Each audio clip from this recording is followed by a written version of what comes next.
Welcome to the Misophonia podcast. This is season 6, episode 2. My name's Adil Ahmad, and I have Misophonia. This week I'm talking with Courtney from Baltimore. She talks about being a new mom and not being triggered by her child, but yet wondering what the future holds. We talk about various forms of mimicry and humming over sounds as a coping method.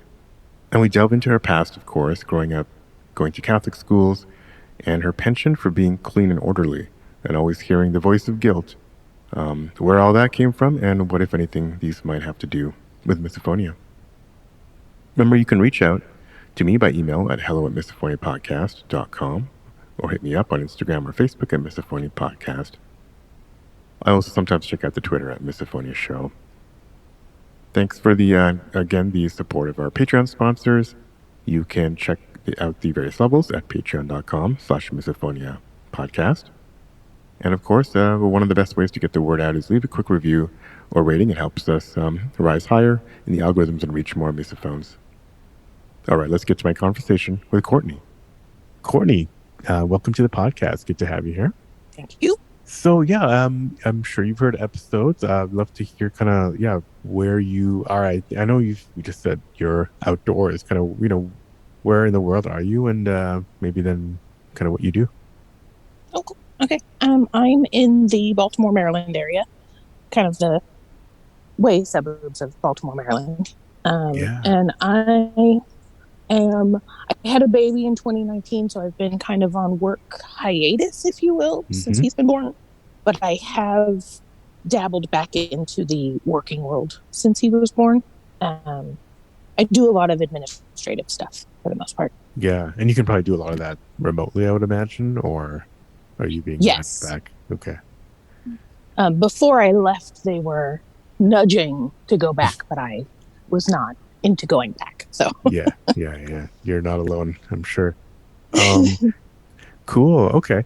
And so I guess maybe how should we? Maybe we should talk about the birth. Obviously a lot of changes happened around then. How has kind of motherhood been, and has that been a major factor for your misophonia? Surprisingly, no. I was nervous that it was going to be that, like, the sound of my son's noises, because they make a ton of noises. Oh yeah. Especially early on. I was nervous that was going to be problematic, and I was going to want to rip my ears off and all that, but I really didn't. And at 3, he still, he eats kind of like a cow, but he's 3, and it doesn't bother me yet. I'm anticipating the day that it starts to make my skin crawl, and he's not there yet. So, hooray! Yeah, no, I've heard that also from personal experience that it seems like young kids, or at least your own kids, at least don't bother you so much. Maybe your brain has somehow realized that it's not a threat. Although the same sounds, obviously, with an adult would make you want to do nasty things, but hopefully that will stay subdued for you. Did you ever think ahead to not just him causing issues with you, but we all are unsure kind of maybe how hereditary it is. Have you ever thought about his future? Yeah, I try not to, because I can't do anything about it now, so I try not to dwell on that. There's so much to dwell on in general with a 3-year-old that I'm kind of willfully ignoring it for right now. Yeah. His toys can really get to me. A lot of the clicking and the ticking and the repetitive, which I know is good for his development, but oh my God. You're right. No, and there's some of them where there's some of them I know where they they're like on some kind of a timer that if you don't interact with them after a while, they remind you that they're there. And so sometimes I've noticed in recent years there's some companies that have gone a little bit aggressive on that maybe, and so try to draw the kid back. Anyways, we digress, but that's great that your child's not bothering you too much. But outside of that, like how has life been? Was it kind of what are your, I guess, major issues these days coming from? More recently, probably because of COVID and being home and how much TV we're watching. we've always kind of watched TV, but like one of the things that really drives me nuts is when you're watching a commercial or a movie and they pipe in the sound of somebody eating or swallowing or chewing. And I'm like, why? That is not necessary. And I will very quickly change the channel, mute it, do whatever I can, because I'm like, why would you do that? But for the most part, that's kind of, because we're home, that's kind of been it. I sleep in a separate room from my husband because he snores. And I don't want to smother him. So I sleep in a different room. And that has worked out well. Yeah, Maisie, I think I remember Maisie earlier on, like maybe first, second season, so some of them, they have separate bedrooms. Yeah, completely separate bedrooms. I mean, even I often don't end up, I often sleep. Well, I'm usually working on something at night, so I end up sleeping wherever I'm doing the project that I'm working on. But yes, I definitely have similar snoring issues. So I understand that.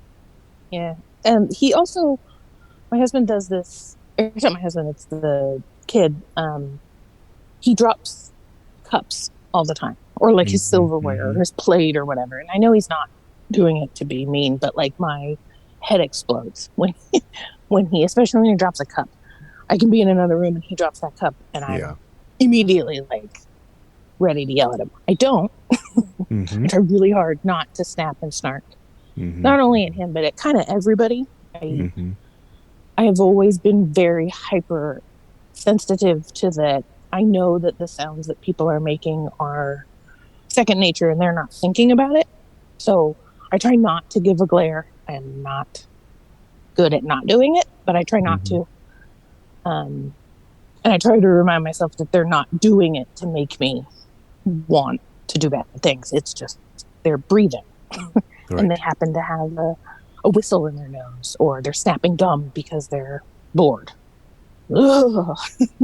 Did you, and you said, sounds like it's kind of gotten worse around COVID, and a lot of people have talked about the whole kind of claustrophobic nature of COVID, and you're suddenly now feeling trapped. You're hearing more sounds more often that maybe have triggered you in the past.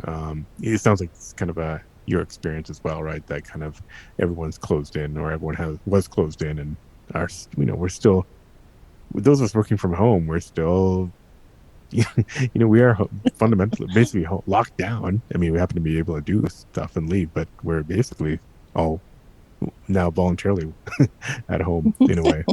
And I've kind of liked not having to deal with some of the office stuff. Like I worked in an office and it was me and 3 other women in this one fairly sizable room. But like one woman had acrylic nails and the clicking of her fingernails on the keyboard, I couldn't do it. And one of the other women cleared her throat every 5-10 seconds. Yes. And one of them wore like shoes that would flop on her feet, and she dragged her feet. And I was just like, oh, I'm going to lose it. And so I started wearing headphones, and I had to wear a sign, or there was a sign on my desk that said you had to knock because I couldn't hear you, because I couldn't work and I couldn't focus with just those 4 sounds going on at all times. And how was that? Were they cool with you wearing headphones? Nobody said anything otherwise. Okay. I would do things. Right. And it would be like, okay, well, I'll ask forgiveness later. Because I don't really tell a lot of people about it.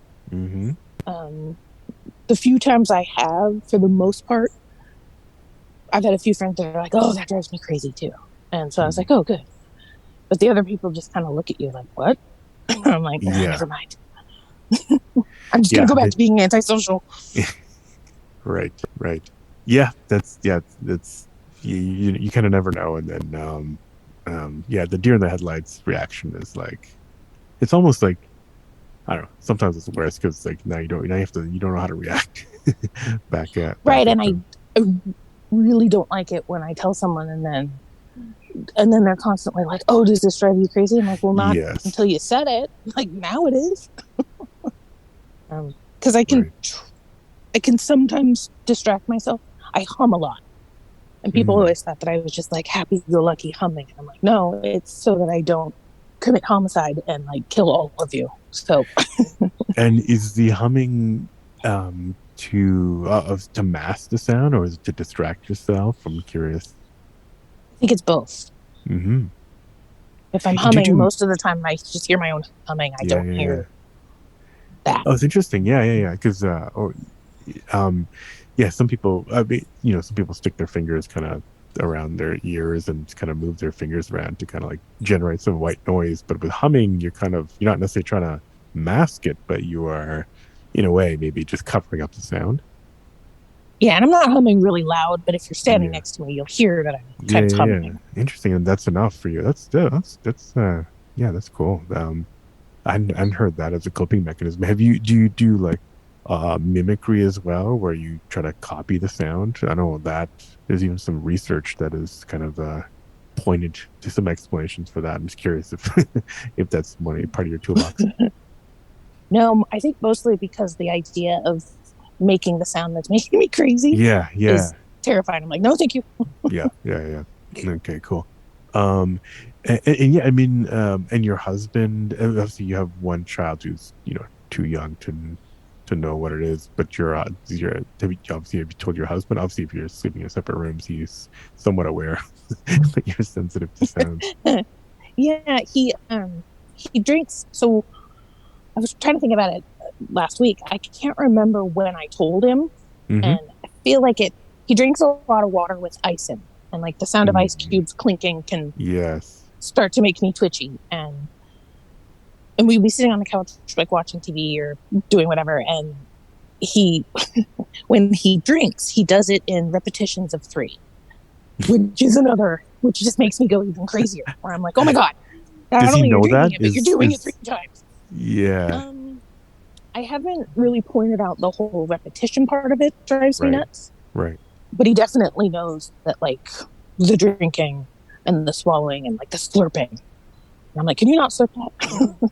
Yeah. um, but I've been really big with kind of telling him not to tiptoe around me. Like, again, I just try to make it knowing that he's not doing it on purpose. And so I'm trying Mm-hmm.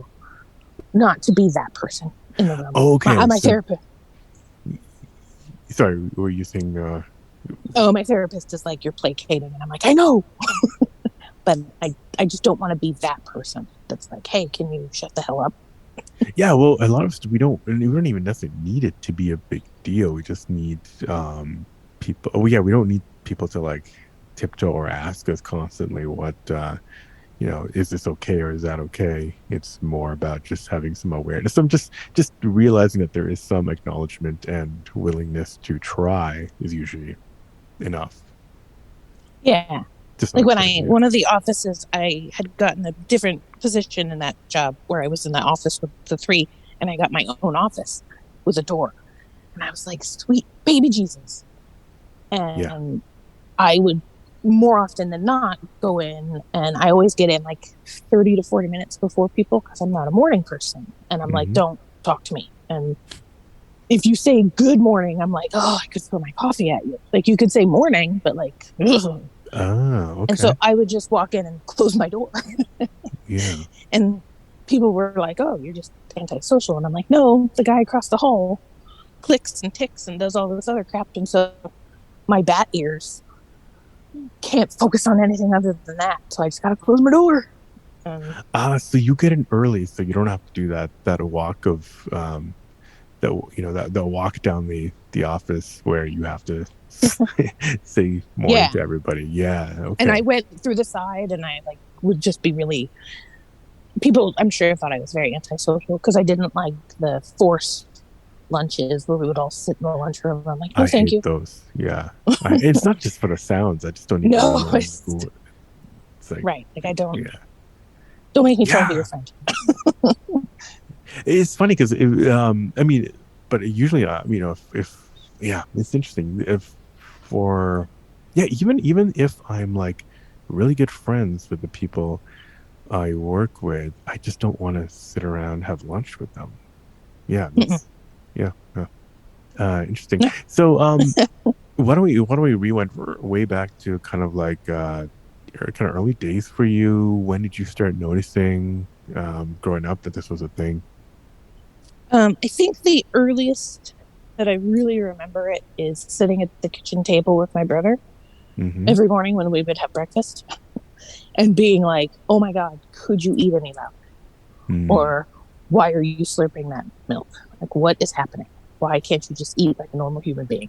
And he's 4 years younger than I am, and my mom would just kind of tell me to, have more tolerance. Mm. And Mm-hmm. everything was just that I needed to be more tolerant. And I'm pretty sure that's where a lot of the anxiety that I have now is related to the you got to be more tolerant. But I'm like, no, the sound of him smacking his lips is making me want to drown him in his milk.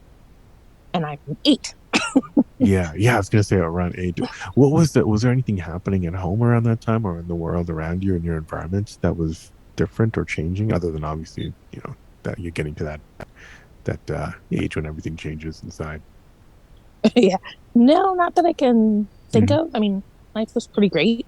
My father worked for Disneyland, and my parents used it as a daycare when you could let an 8-year-old walk around Disneyland by herself. I had 3 out of the 4 grandparents, and they were great. And I had summers at the beach, and Mm. life was pretty great. Interesting. Okay. Well, there goes the idea of trauma, early childhood trauma causing Yeah, the only kind of traumatic thing was that I hit my head on a coffee table when I was 4, mm-hmm, and I needed to have like plastic surgery. mm-hmm, But mm-hmm. I have no memory other than feeling they wrapped me in a papoose to keep my arms down. But that's the only thing that I can remember is the bright Yeah. light and not being able to move my arms. Right. Right. Okay. Okay.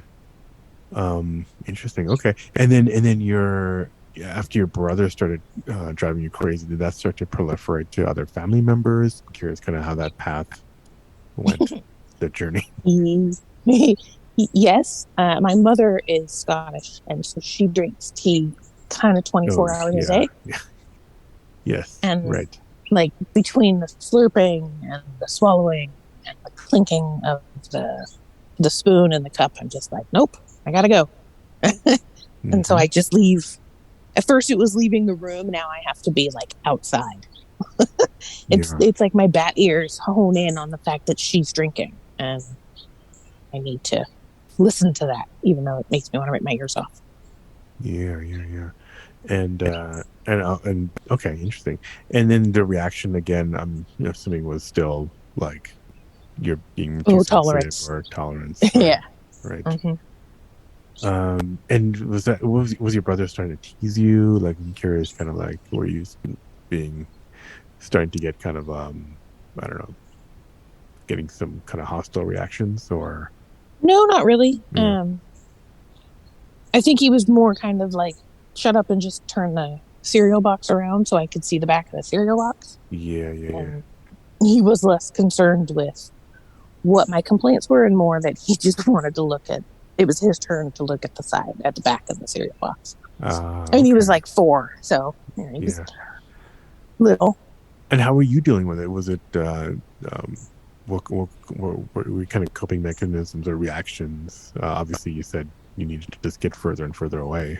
I think that's kind of it. Yeah, yeah, yeah. Um, Not throwing and then plates the or. whole no, I never did any of the visceral kind of Mm-hmm, stuff. I don't know if some of that was fear of retribution. My parents weren't big into spanking or any of that stuff, but mm-hmm, you got the look, and if you got the look, that you didn't get any other warnings after that look, and so mm-hmm.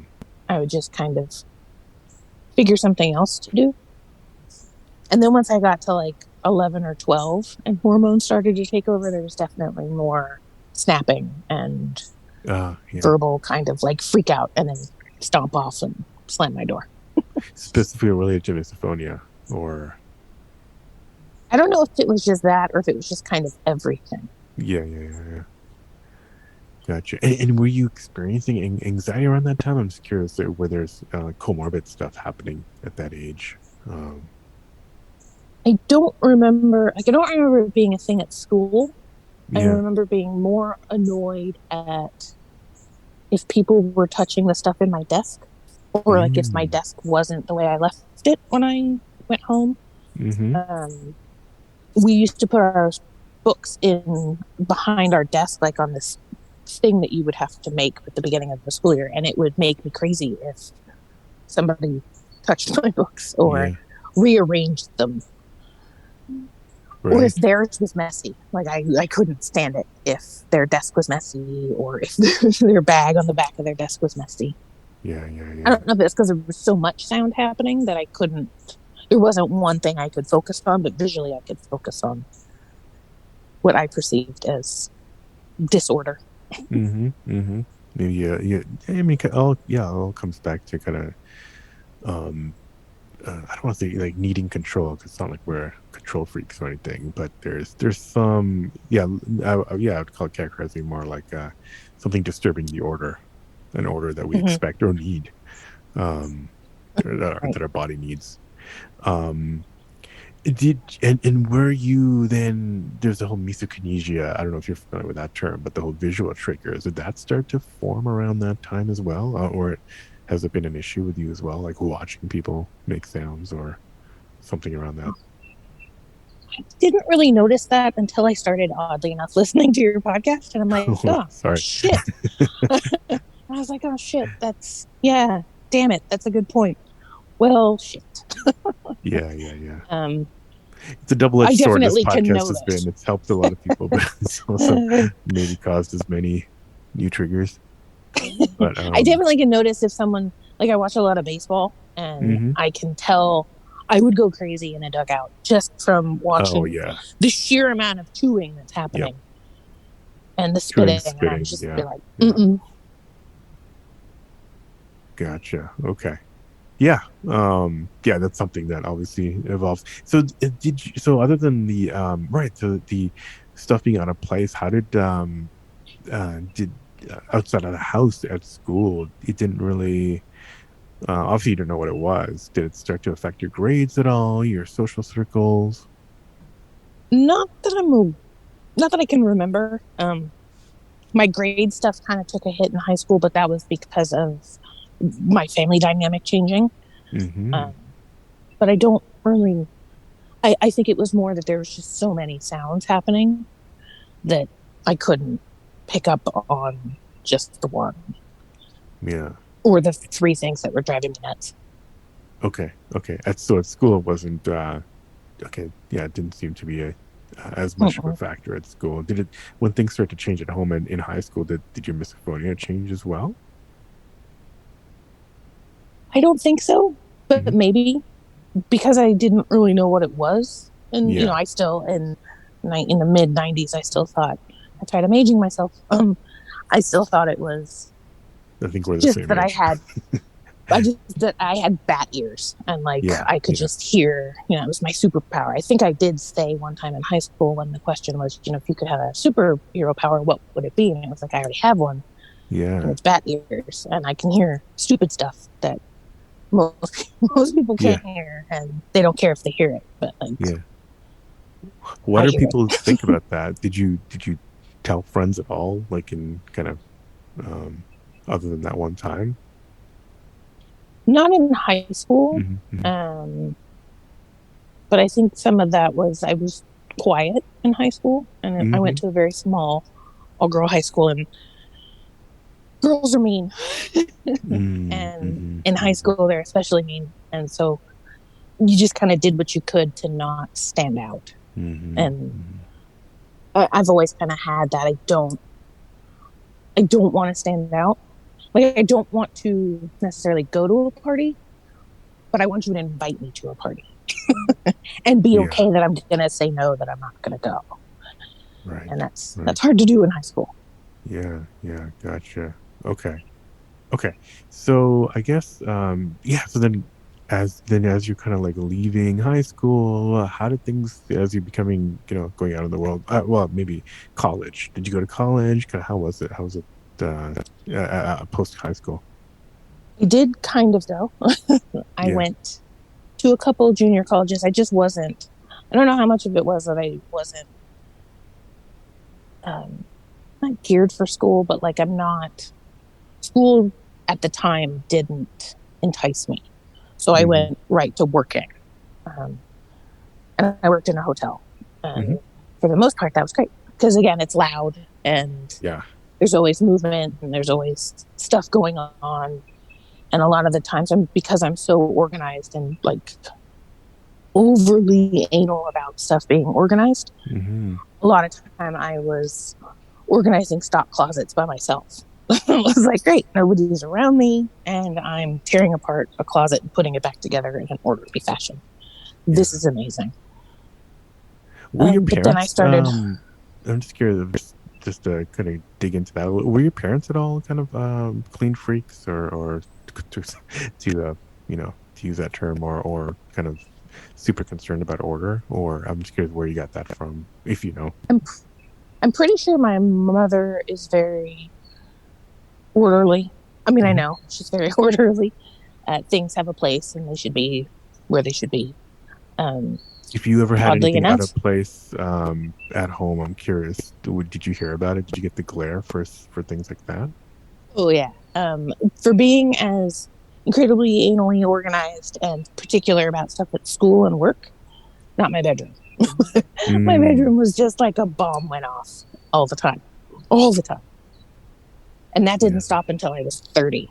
I didn't finally pull my head out of my ass and start making my room look not like a teenager's until I was 30. So you took those Johnny Depp posters down and Teen Beat. Okay. It was more like Milli Vanilli. I was gonna like, where am I getting these references? But yeah, Milli Vanilli, exactly. Okay, interesting. Then that's interesting. I'm wondering how these are.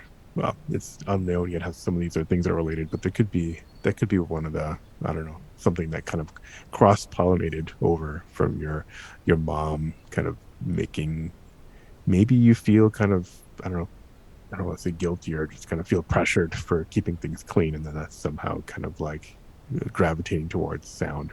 I think it's kind of the Catholic school thing. You went to your school? School was a Catholic school? Yeah, and I went to Catholic school from kindergarten all through 12th grade. So you're familiar with guilt, the concept of guilt. And like the concept of not making a big deal about myself and like, sacrificing my own personal comfort or whatever. I am not a practicing Catholic, nor have I been since high school. But yeah, I think that's where a lot of the cleanliness and orderly came from, is school. Because the same thing with being early. I had to fight not to log into Zoom 15 minutes early because that's what I do. I'm notoriously early. Yeah. Because if not, you're late. So am I. Yeah. I'm notoriously early, and but yeah, I know I get that from my parents always showing up at the parties early, and just feeling that pressure to do that. Interesting. Okay, so as you're an adult, you're at some point you started to take down the Milli Vanilli posters. So when did you realize this was a thing and had a name, and that there were other people with it? I was trying to think about that because somebody was talking about a New York Times article. On the podcast, Joyce Cohen. Yeah, but that was around 2011. Yeah, and it had to have been before that, but that I remember hearing about it. But I have no strong memory of being like, oh. I mean, I remember reading something and somebody saying something to me and being like, oh shit, that's me. And but I couldn't pinpoint exactly when that was. Gotcha. And then, but whenever it was, did things change for you after then? Like, did you start to talk about it more openly, or just kind of like, I don't know, bookmarked it for later?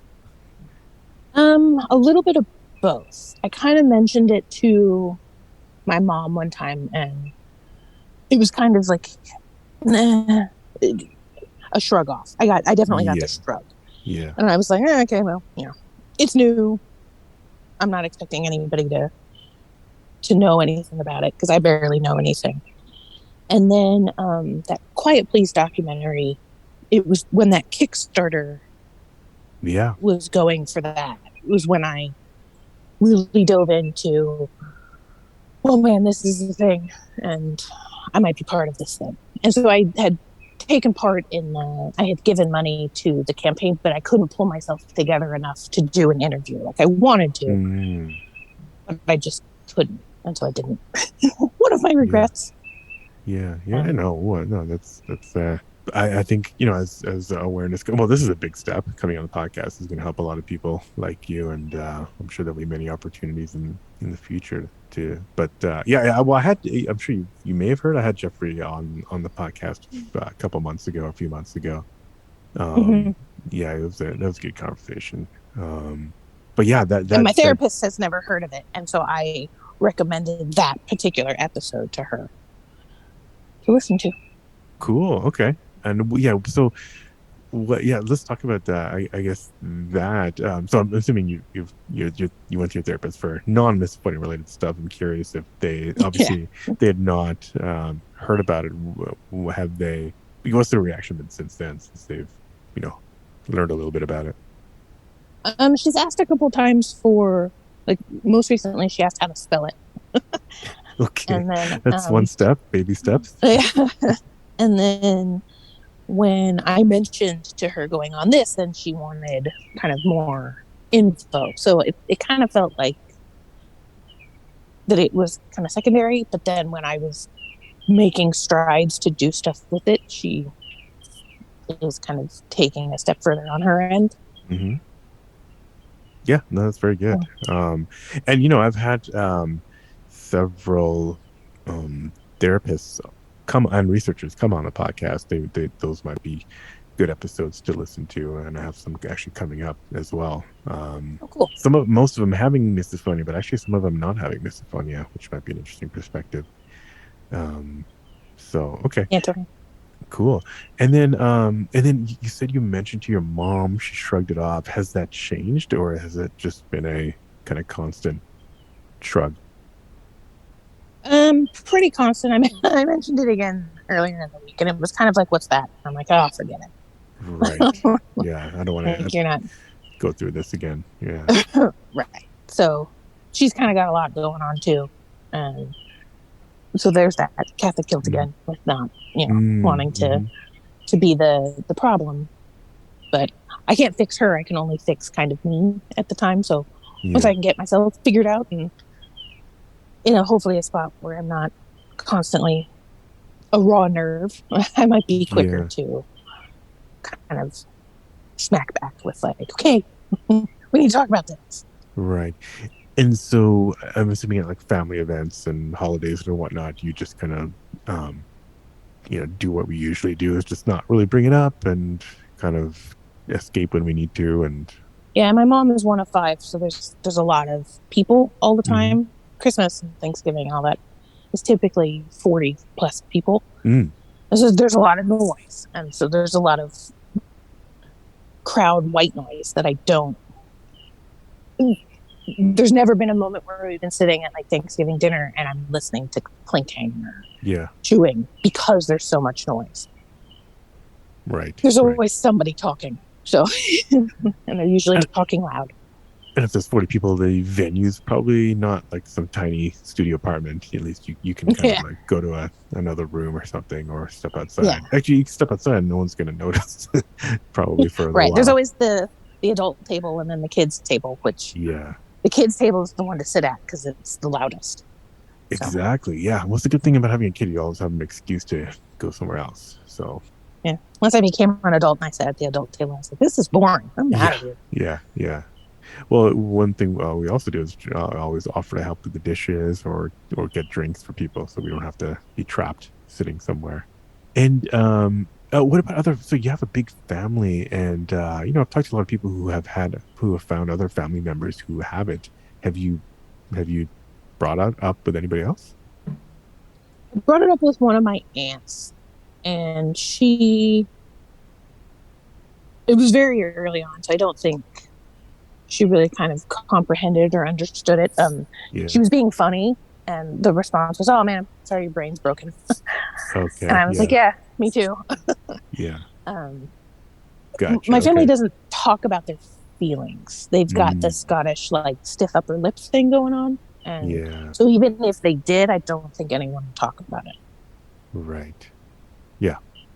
It's Not super uncommon in frustrating. a lot of cultures. Yeah. Yeah. Yeah. Interesting. Okay. Um.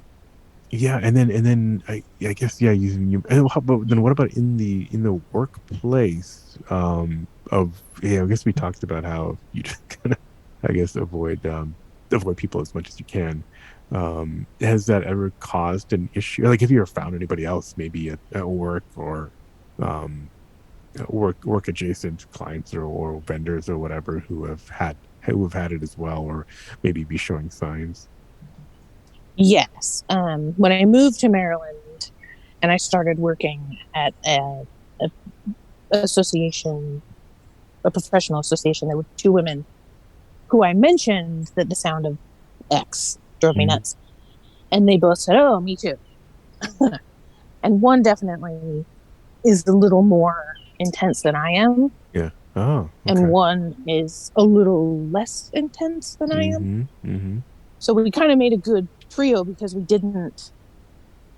we purposely, well, we were really well aware of each other's kind of Yeah. sound stuff. So like we would eat together, but we would make sure it was somewhere loud, or Yeah. and nobody's chewing gum and nobody's crinkling bags of chips or Right. eating popcorn. Right. Right. Right. Yeah. Well, it's good But to have that. they were the only three of the I think 50 something people in the Mm-hmm. office that I was aware of, or that I felt comfortable enough with being like, that sound you make, it makes me hate you. It was just Yeah. those two that I would Yeah. tell that to. Yeah. Yeah. Yeah. And how did you say you found out that they like? I'm just curious how that even came up. I think we were either at lunch together or we were traveling to the conference because we used to Mm-hmm. do conferences a couple of times a year. And I feel like we were traveling together Yeah. and we were on the plane and none of us were opening the bags of peanuts or whatever thing that they gave. And it was kind of like everyone looking at each other like, oh, and I was still really new into Yeah. the association. So I was still really kind of quiet. And I just kind of haphazardly said, "Oh God, that's driving me crazy."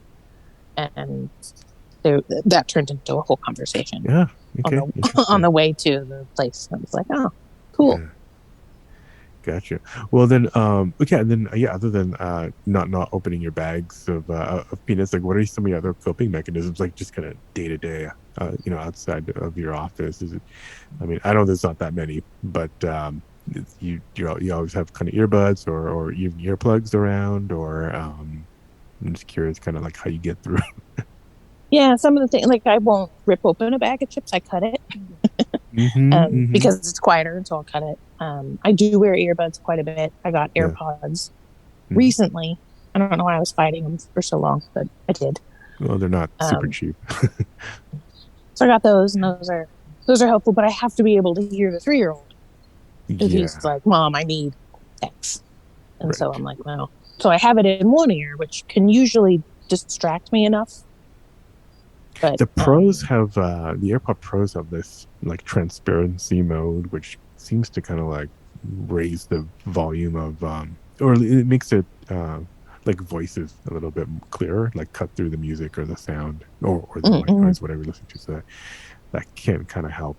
But yeah, you're right. It's you just yeah, you need to be aware of your surroundings in some situations.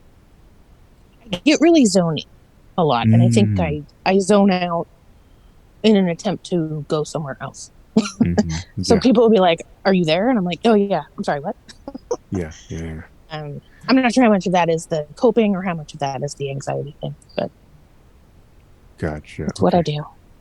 Do you for this, or well, obviously not for this, but any like I don't know, dabbled with any medications, or have kind of has anything that you've done, you don't have to say any specifics of anything you've done from other conditions maybe helped at all in your misophonia, do you think? Or sometimes anxiety tools can kind of help out.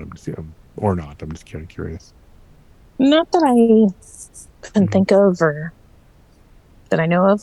Um, Mostly, no. Short answer is no.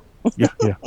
No, I mean that's just another proof point that this is its own thing. It's not should not be bucketed with all the other more popular disorders that are out there. Interesting. So okay, cool. Yeah, I guess we're about heading to about 45 minutes. Actually, how did you find out about the podcast? It seems like uh you knew about the article, but you haven't really talked to too many people. Did you um Google around for it, or are you maybe in some of the online groups? Obviously, you know about the documentary, and um Jeffrey and I have been going back and forth sometimes on the Facebook groups. Oh, he'd be so upset to know that I still haven't watched it. Oh, I have the DVD, but I couldn't bring myself to watch it. And I know where it is. I know where it's sitting. I you keep know what? saying I need to watch it, and He would just understand. haven't watched it. I told him that I got it, but I couldn't watch it in one go because it's such an emotional thing to watch people interviewing. So he actually on the episode he said that a lot of people tell me that they bought it, but they just have it sitting there. They can't bring themselves to watch it. So it's not uncommon.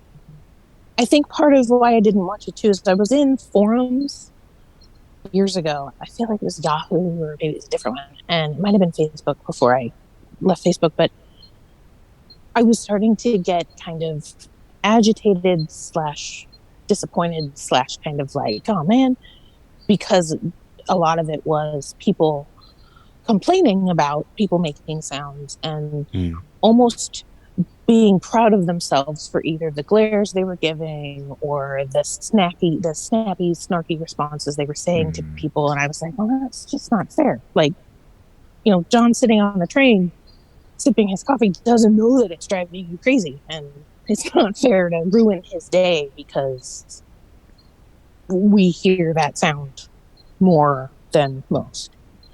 And so I think I dumped out of the forums because I was like, this doesn't feel helpful. This just feels like people being proud that they're being mean to people when they're making sounds that are just natural.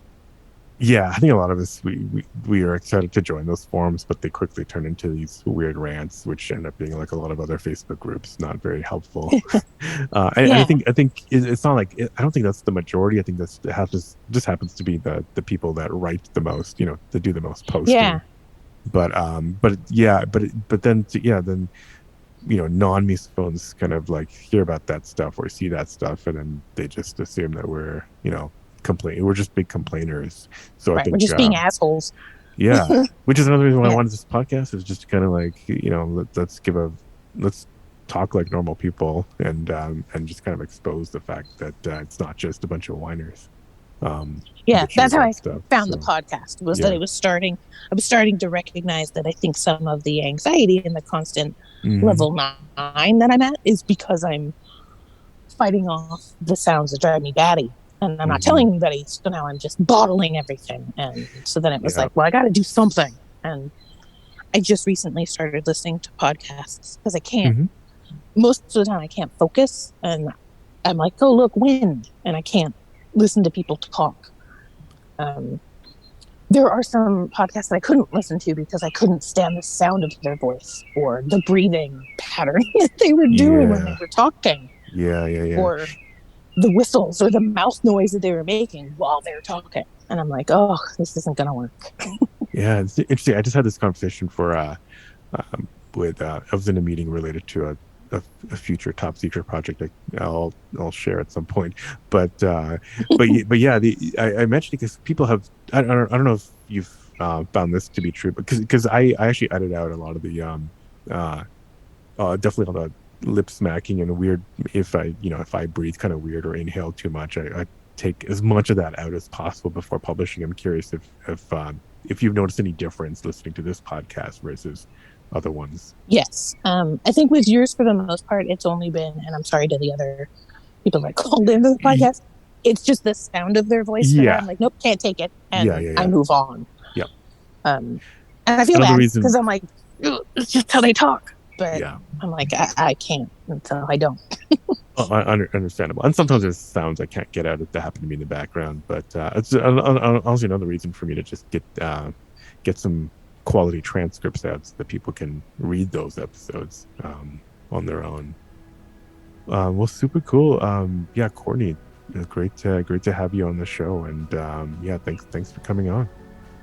Thanks for doing this. Thank you, Courtney. Very enlightening, and I know lots of people, new parents and many others, can relate to your story. If you like this episode, don't forget to leave a quick review or rating, or just hit the 5 stars wherever you listen to this podcast. You can hit me up by email at hello@misophoniapodcast.com or go to the website, misophoniapodcast.com. It's even easier just to leave a message on Instagram at Misophonia Podcast. You can follow there or Facebook. Support the show financially maybe by visiting the Patreon at patreon.com/misophoniapodcast. The music, as always, is by Moby. And until next week, wishing you peace and quiet.